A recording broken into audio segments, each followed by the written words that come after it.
prior to delivering this national security strategy speech.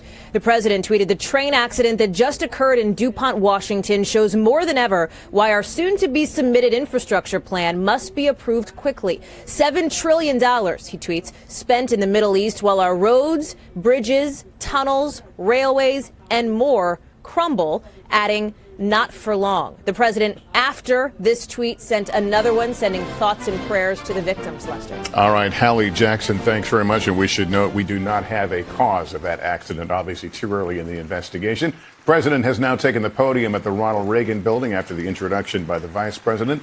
Let's take you there now.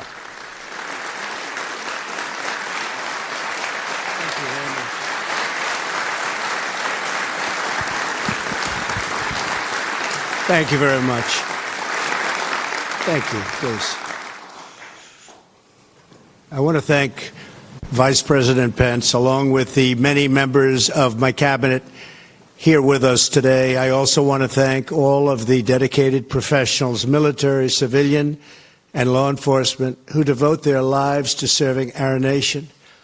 In particular, I want to recognize General Dunford and the members of the Joint Chiefs of Staff. Thank you. Thank you. Thank you.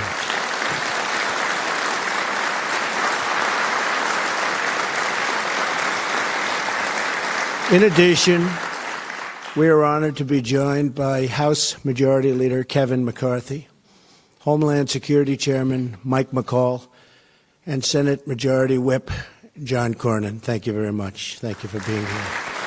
Thank you. Thank you. Let me begin by expressing our deepest sympathies and most heartfelt prayers for the victims of the train derailment in Washington state. We are closely monitoring the situation and coordinating with local authorities. It is all the more reason why we must start immediately fixing the infrastructure of the United States. We're here today to discuss matters of vital importance to us all: America's security, prosperity, and standing in the world.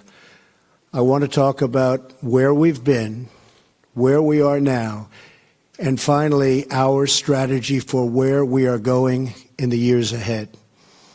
Over the past 11 months, I have traveled tens of thousands of miles to visit 13 countries.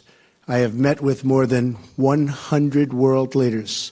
I have carried America's message to a grand hall in Saudi Arabia, a great square in Warsaw, to the General Assembly of the United Nations, and to the seat of democracy on the Korean Peninsula. Everywhere I traveled, it was my highest privilege and greatest honor to represent the American people. Throughout our history, the American people have always been the true source of American greatness.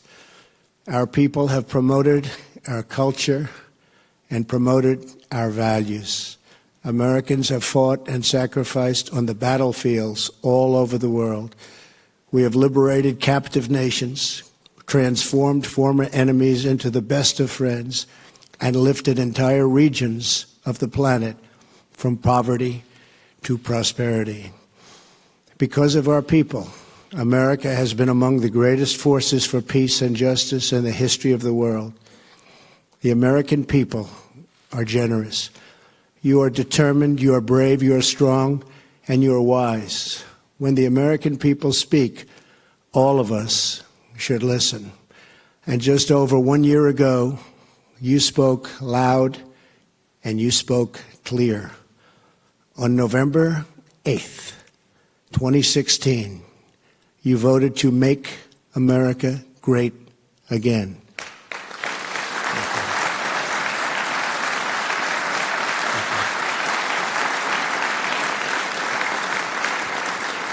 You embrace new leadership and very new strategies, and also a glorious new hope.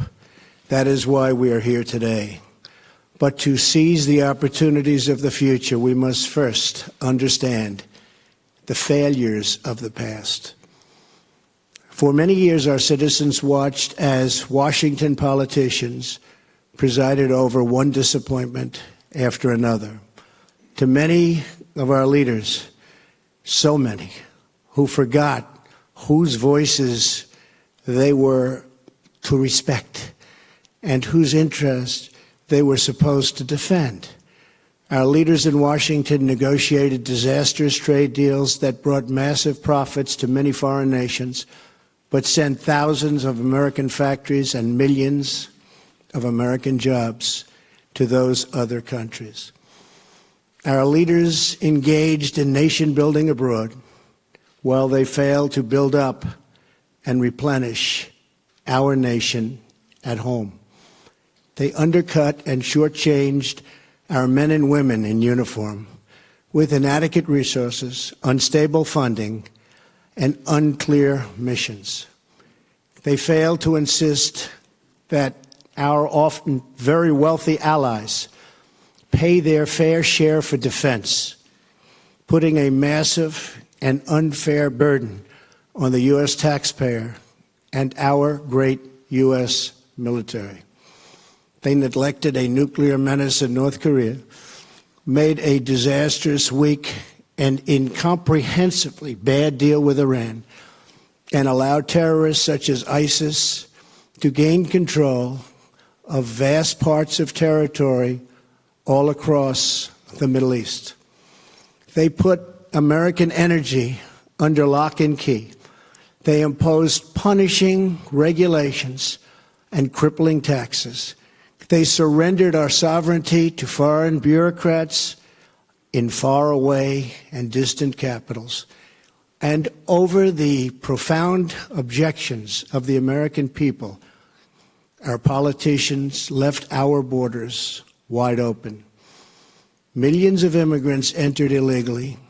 Millions more were admitted into our country without the proper vetting needed to protect our security and our economy. Leaders in Washington imposed on the country an immigration policy that Americans never voted for, never asked for, and never approved.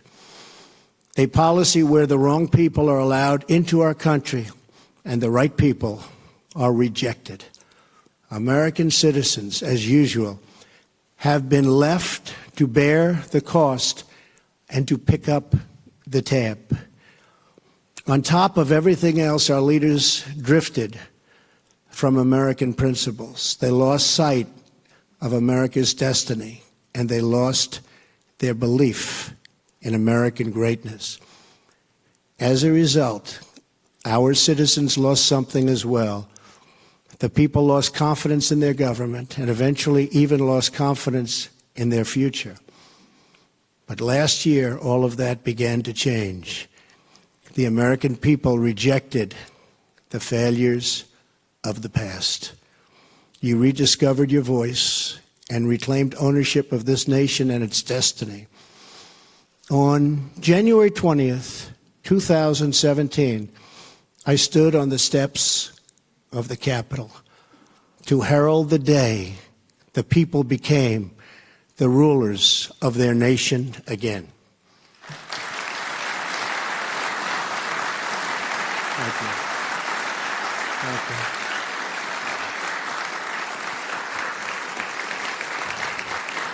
Thank you. Now, less than 1 year later, I am proud to report that the entire world has heard the news and has already seen the signs. America is coming back, and America is coming back strong. Upon my inauguration, I announced that the United States would return to a simple principle. The first duty of our government is to serve its citizens, many of whom have been forgotten. But they are not forgotten anymore. With every decision and every action, we are now putting America first. We are rebuilding our nation, our confidence, and our standing in the world. We have moved swiftly to confront our challenges, and we have confronted them head on. We are once again investing in our defense, almost $700 billion, a record this coming year. We are demanding extraordinary strength, which will hopefully lead to long and extraordinary peace. We are giving our courageous military men and women the support they need and so dearly deserve. We have withdrawn the United States from job-killing deals such as the Trans-Pacific Partnership and the very expensive and unfair Paris Climate Accord.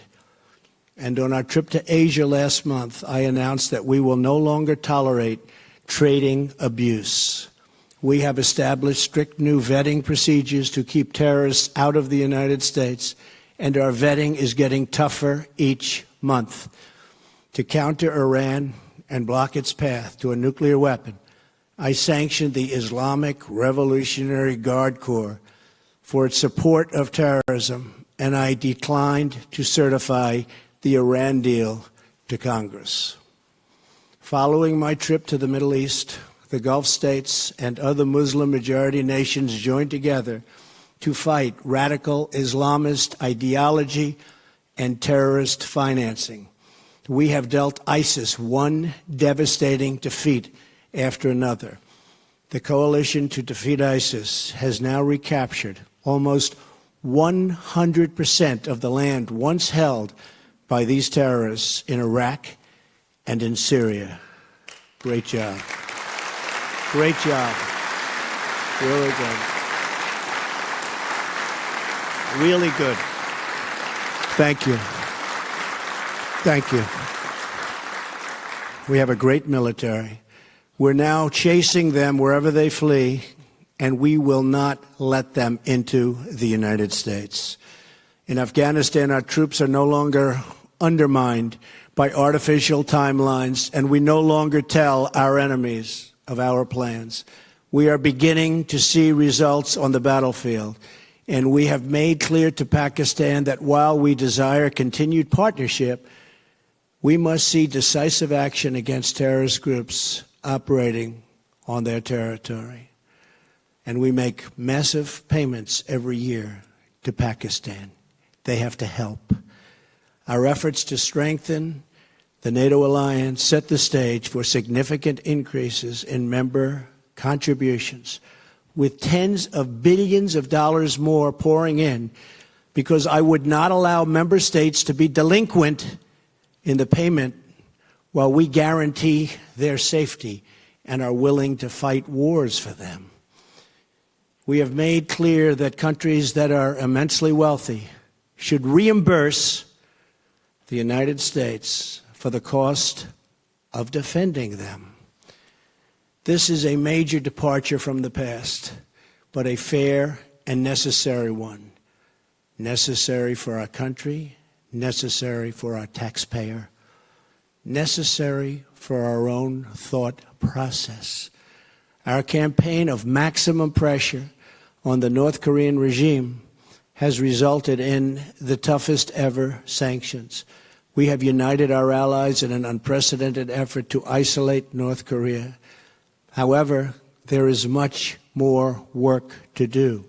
America and its allies will take all necessary steps to achieve a denuclearization and ensure that this regime cannot threaten the world.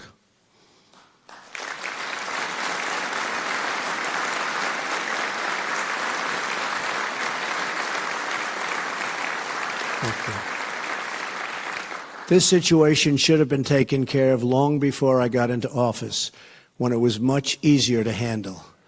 But it will be taken care of. We have no choice. At home, we are keeping our promises and liberating the American economy.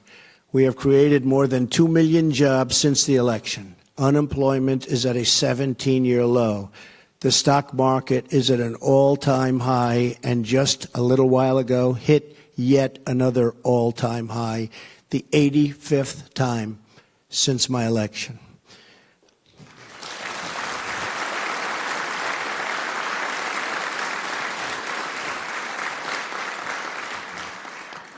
We have cut 22 regulations for every one new regulation, the most in the history of our country. We have unlocked America's vast energy resources. As the world watches, and the world is indeed watching, we are days away from passing historic tax cuts for American families and businesses, It will be the biggest tax cut and tax reform in the history of our country. Thank you. Thank you. Thank you.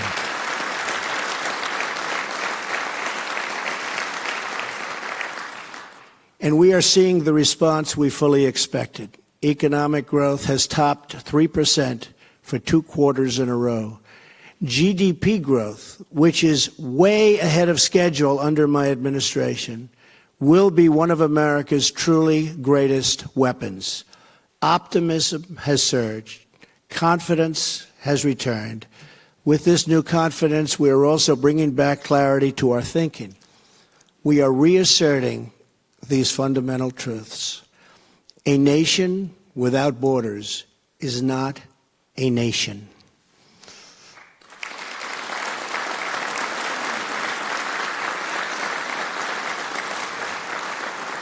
A nation that does not protect prosperity at home cannot protect its interests abroad.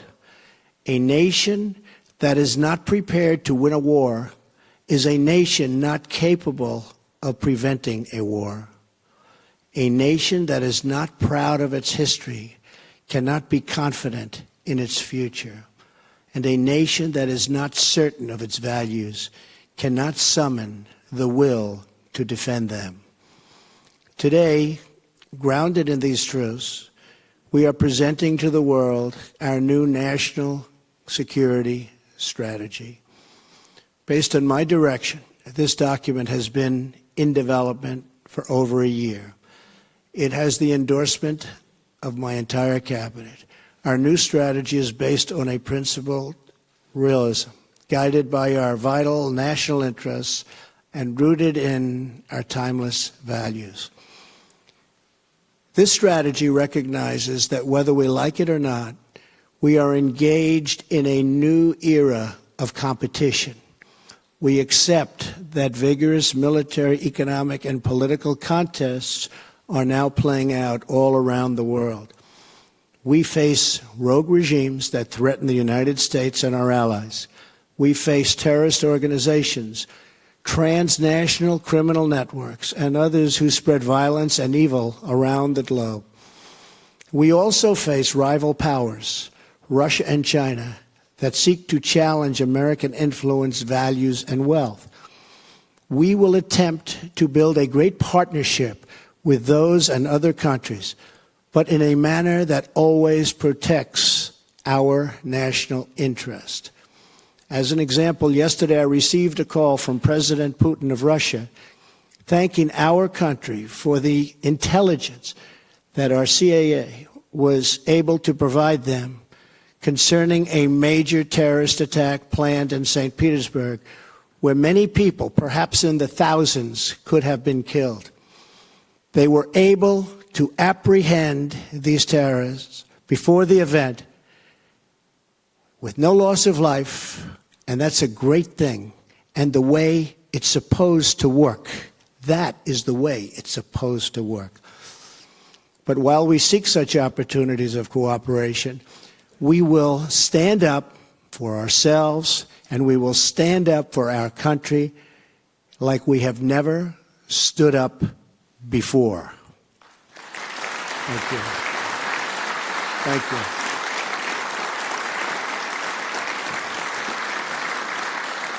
Thank you. We know that American success is not a foregone conclusion. It must be earned and it must be won. Our rivals are tough. They're tenacious and committed to the long term. But so are we. To succeed, we must integrate every dimension of our national strength, and we must compete with every instrument of our national power. Under the Trump administration, America is gaining wealth, leading to enhanced power faster than anyone thought, with $6 trillion more in the stock market alone since the election. $6 trillion. With the strategy I am announcing today, we are declaring that America is in the game and America is going to win. Our strategy, thank you.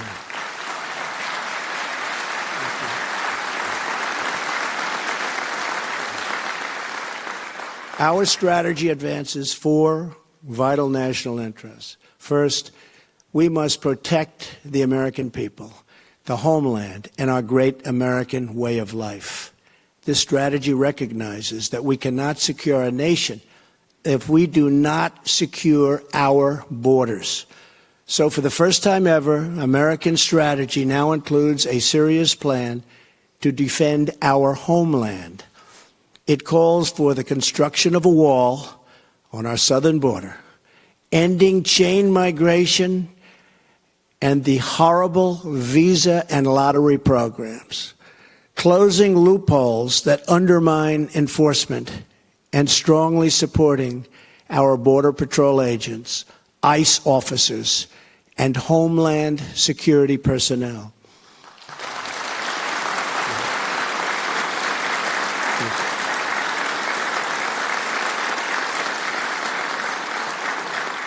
In addition, our strategy calls for us to confront, discredit, and defeat radical Islamic terrorism and ideology, and to prevent it from spreading into the United States.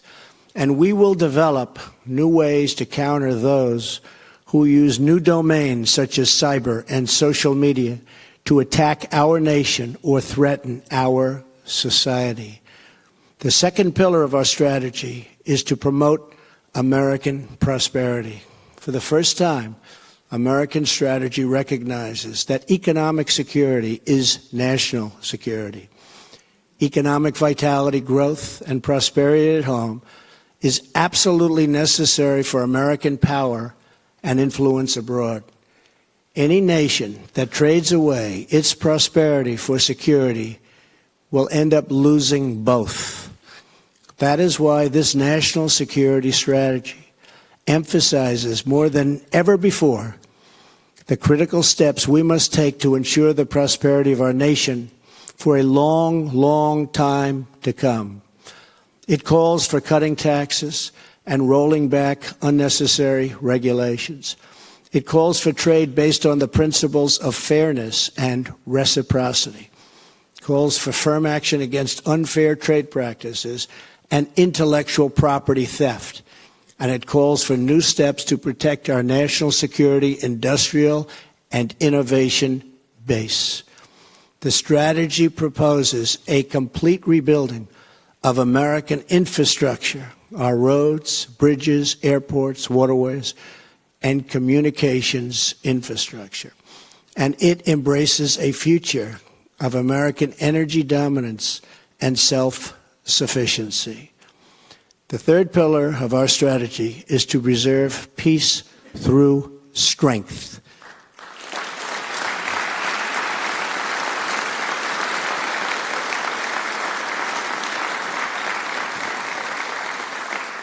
We recognize that weakness is the surest path to conflict, and unrivaled power is the most certain means of defense. For this reason, our strategy breaks from the damaging defense sequester. We're going to get rid of that.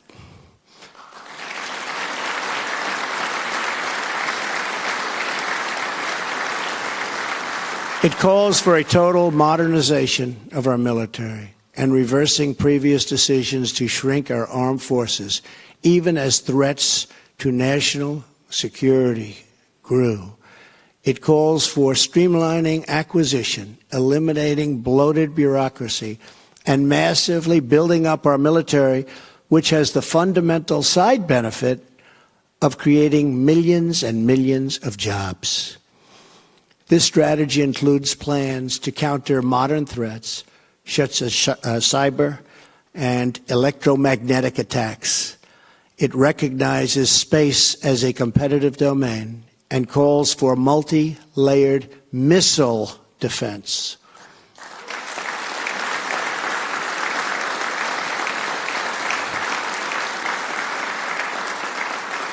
This strategy outlines important steps to address new forms of conflict, such as economic and political aggression.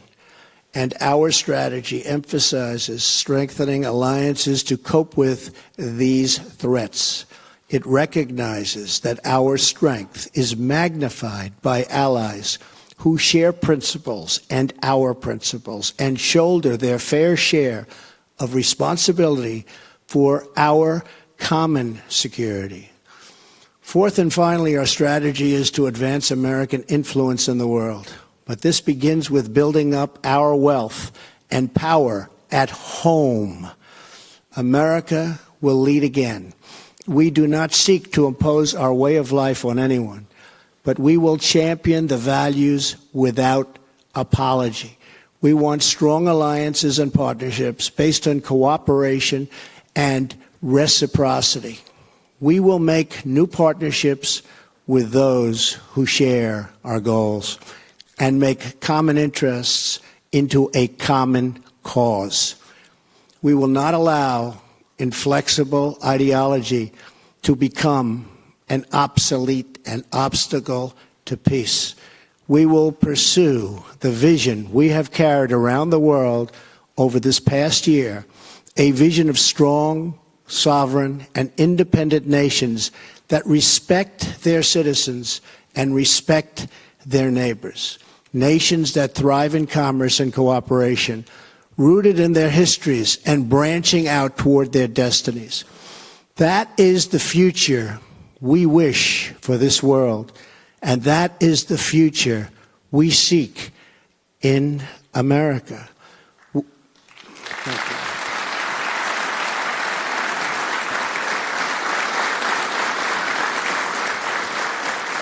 With this strategy, we are calling for a great reawakening of America, a resurgence of confidence, and a rebirth of patriotism, prosperity, and pride. And we are returning to the wisdom of our founders. In America, the people govern, the people rule, and the people are sovereign.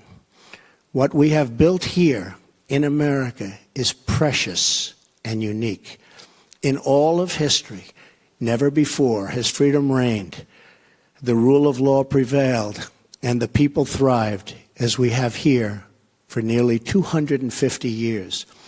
We must love and defend it. We must guard it with vigilance and spirit, and if necessary, like so many before us, with our very lives.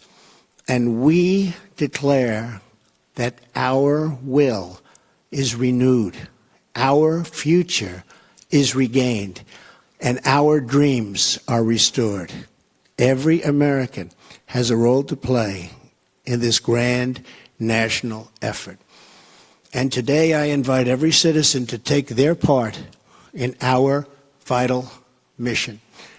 Together, our task is to strengthen our families, to build up our communities, to serve our citizens, and to celebrate American greatness as a shining example to the world.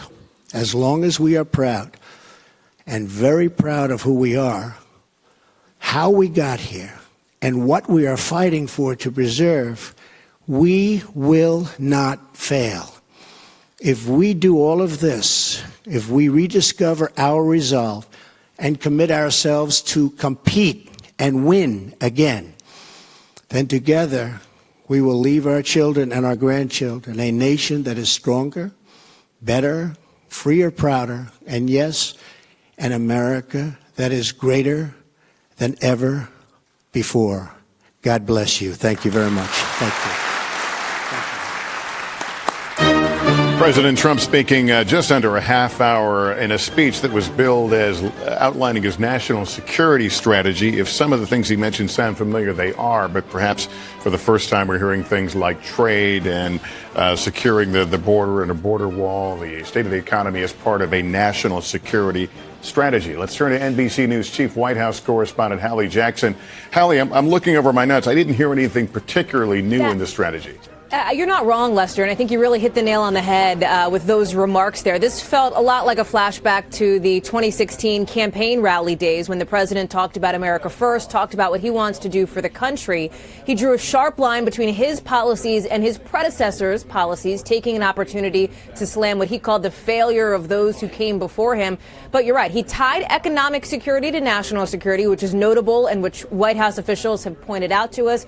He also had some interesting remarks about Russia and China and the way that he sees the U.S. relationship fitting in with those global powers. At the same time, this was not as though it was the rollout of some new foreign policy strategy for the year ahead. This was a codification and an explanation of the past 11 months of this Trump administration. That is what he was doing here, explaining his national security strategy, which we've already seen. White House officials have told us that the president was leaning on, for example, speeches that he's given in Paris, in Warsaw, overseas in Asia, pulling together some of those threads to create this sort of cohesive speech. But again, this is really a lot of what we've heard and seen for the past 11 months when it's come to the president, this president, taking a sharp departure on U.S. foreign policy from his predecessors, Lester. All right, Hallie Jackson, thanks. I'm going to go to Andrea Mitchell in a second. I just want to let our viewers know that we are awaiting a news conference from the NTSB regarding that horrible train accident in Washington State. We'll take you there in a moment, but let's stick on the subject of the president's speech a moment ago and go to Andrea Mitchell. Andrea, did you hear anything in there that might have perked up the ears of allies or adversaries overseas? Well, there were some contradictions because he spoke of China and Russia as being revisionist countries who are aiming to hurt the United States. This after two really remarkably chummy conversations with Vladimir Putin in the last 4 days alone. He also, in talking about China as trying to compete against the United States, he is widely criticized by many economic and trade experts for having withdrawn from the TPP trade deal, which gave China an open field to compete and best the United States, where we basically left the field open to China and did not join all of our other Asian allies to make these multilateral trade agreements. The other thing is notable is that he doesn't speak about climate change, which has been declared by the Pentagon and by the Obama administration certainly as part of a national security challenge because of the effect that climate change has on refugee migration movements. It also was a departure and an open criticism, as Hallie was just saying, sounding more like a campaign speech, like a stump speech, than a real national security strategy. And it comes only hours after our closest allies, France and Great Britain, lined up 14-1 against the United States at the UN Security Council today, rejecting the president's designation of Jerusalem as the legal capital of Israel to have our embassy eventually move. And that 14-1 rejection did include the first veto by the United States at the UN Security Council today. All right. Andrea Mitchell, thank you very much. As we said, we're juggling a couple of major stories. The NTSB news conference is underway right now. Let's take you there regarding that train accident in Washington State. And then we'll take your questions.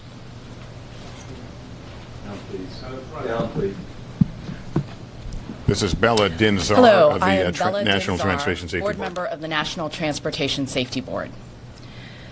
The NTSB is launching a GO team to DuPont, Washington, to investigate the derailment of Amtrak train number 501, which occurred this morning. Before I continue, we'd like to all express our deepest condolences to the family and friends and all of those affected by this tragic accident.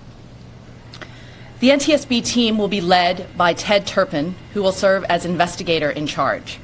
He's accompanied by NTSB staff with expertise in the following areas: operations, mechanical, track, signals, human performance, and survival factors. Also accompanying the team are members of the NTSB's Office of Transportation Disaster Assistance, or TDA, and the Office of Media Relations. This accident meets the criteria of the Rail Passenger Disaster Family Assistance Act. Our TDA specialists are already working closely with officials at the scene locally, as well as with Amtrak, to assist them in their efforts to support all of those who have been affected by this accident.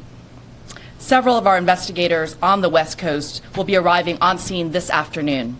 The rest of our GO team expects to arrive at the scene late tonight. For the latest information on media briefings, I encourage you to follow us on Twitter at NTSB_newsroom, and our website is ntsb.gov. Again, we are just launching our GO team, and we will have more information after we arrive on scene and start the investigation.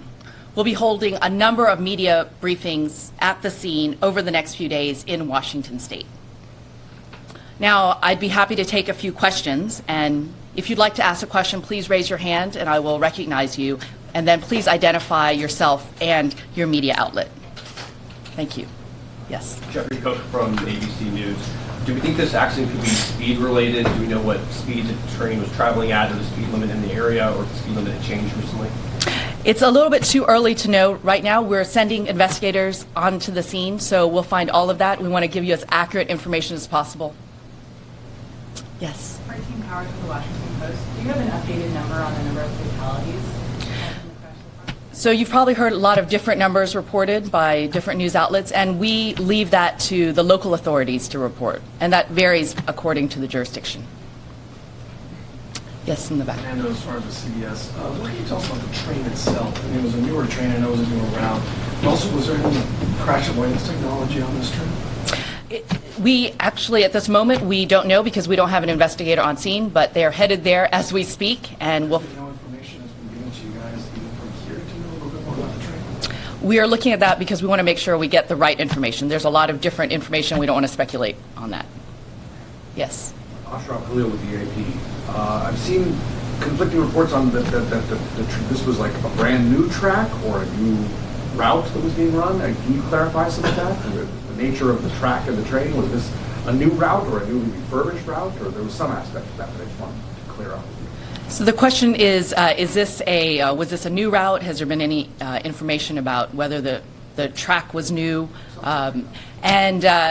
So we are aware of the fact that this was called an inaugural run of this service, but we want to check and make sure what that exactly means and find out more information about that specifically. Yes. We're dipping into a news conference being held at the NTSB in Washington, mainly housekeeping in the fact that they are sending a GO team, a group of experts who will lead the investigation. As far as the many other questions you heard, many of them asked there, typically the NTSB deals only in facts that they have at their hand, and they go about things quite methodically with an open mind. So we expect get answers as they get into the nitty gritty of the investigation on scene. Our Tom Costello, who covers transportation, has been with us throughout the day as we try to bring you up to date on the story. Tom, what can you tell us?